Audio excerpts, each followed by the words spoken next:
brand new boss has just been added to DMZ. This is the Pyro. And this is the other new way to get the weapon case in our Mazrah. And in this video, guys, I'm going to teach you everything you need to know about him, where he spawns, how to take him down, his rewards, and so much more. So let's get into it. But if you find this video useful and you want more DMZ content like this more often, be sure to hit that subscribe button and click the thumbs up too. That will help more people find this video. But the Pyro boss can be found on our Mazrah in one of 3 spots: in the airport control tower at Al Malik Airport, the post office in Al Mazrah City, or the US Embassy in Al Mazrah City. Now, he will be marked on the map, as you can see, with the weapon case in one of those 3 locations. But some games, he won't have the weapon case. Instead, that will be on the train, but he will still be in one of these 3 spots. And if you've not already realized, all 3 of these spots are locked spaces, so you're going to need to get the keys in order to unlock it. You can either use a skeleton key to open the locked area straight away, or get $30,000 and then go to a buy station near the locked area, and there's a chance it will have the key to unlock that area. Let's start with this first location at the post office and walk you through how this boss works. As you see, when we get close, you can see there is a pop-up on screen and an icon of the Pyro to say he is nearby. Now, all of these locked spaces are pretty big spaces with multiple floors, and there's going to be a lot of AI that you're going to tackle on your way to find the boss. But not only that, but it's going to be a ton of explosive barrels around the area as well. So you need to be careful in case you shoot them near yourself, because it's going to down you, and the AI won't be afraid to use them either.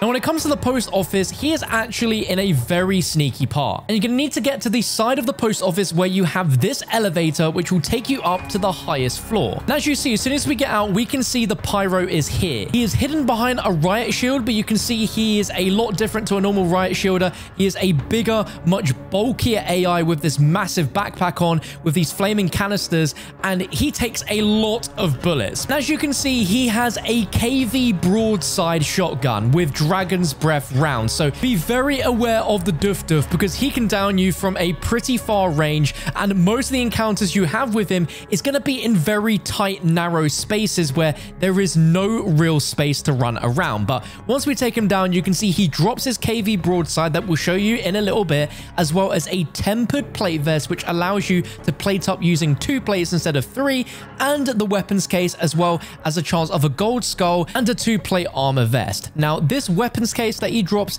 is no different to the weapons case that has always existed in our Mazrah from the Jug boss. That still exists, but it no longer has the weapon case. It will either be the Pyro or on the train. Now, let's show you what it's like at the air traffic control tower. And in this instance, this is one of the most hectic DMZ games I think I've ever had, because there was another team of 4 that were trying to get the weapons case, but they didn't have a key to get in. But because we opened it, they were ready to try and take this case off us. So once you're in, you need to go up the stairs and then take this grapple rope to ascend you up towards the top floor. And here's where things get extremely dangerous, because his henchmen are just waiting for you, as well as a load of explosive barrels. Now, again, because this is such a confined space, there is just nowhere to run. And he also has trophy systems down, so it is very, very difficult for you to use any sort of equipment to try and take him out, like grenades or stuns. And yet he is just absolutely disgusting with the Duf, and I'm so shocked that we weren't all wiped here. I don't know how I managed it, but I was in a really, really tight corner where I was just meleeing this dude, as that is all I could do because I needed to reload. In the end, my teammates got absolutely slaughtered, so F's in the chat for them. As you can see, the weapon case is there. And the third and final location can be the US Embassy, which, as you see, we have it right there. So with the key, we're going to unlock the embassy, and again, there is a load of his henchmen on the bottom floor as we enter, as well as a load of barrels, so just be extremely careful. Now, the Pyro is upstairs in the US Embassy, and you can see him right here. He just hides behind the riot shield with that Duf. There was a barrel on the stairs, and we were trying our best to try and blow him up with it, but we try to lure him into this room here, where there are a load of barrels as well as a trophy system on the table. So, you know, this is where he's really like hanging out, but you can't execute him from behind. Once you do a certain amount of damage, he'll drop his riot shield, and then you can go ahead and properly take him out. But yeah, don't be fooled. The range of that KV broadside is pretty crazy. And once he's dead, you see we have the weapon case, his gun, as well as that tempered plate carrier. If you've not already got the weapons case and done it 7 times in our Mazrah for all the rewards, then this is the way to do it. This or the train, and they are definitely a lot harder than what the original Jug weapon case exfil was like. This is really, really hard, and I would say this is up there with Velikan as the hardest boss in DMZ. The fact that it's in a locked space, so you need a key in order to get into into it is already pretty challenging in itself, but the fact that there's so many AI, there's explosive barrels everywhere, which are very unpredictable if you're not looking around for them, makes this absolutely hectic, especially with that control tower. It is just crazy, and I wouldn't be surprised if there are a lot of teams in your games that are going to be targeting where the weapon case is, waiting for a team to unlock it and then swoop and take the weapon case. Overall though, a very, very cool boss, and I love the way that these new bosses are being dynamically added and the maps changing as we go through the seasons. Let me know what you think of this change, and if you've got all the weapon cases yet in our Mazrah, and if you're unhappy or happy with this change, because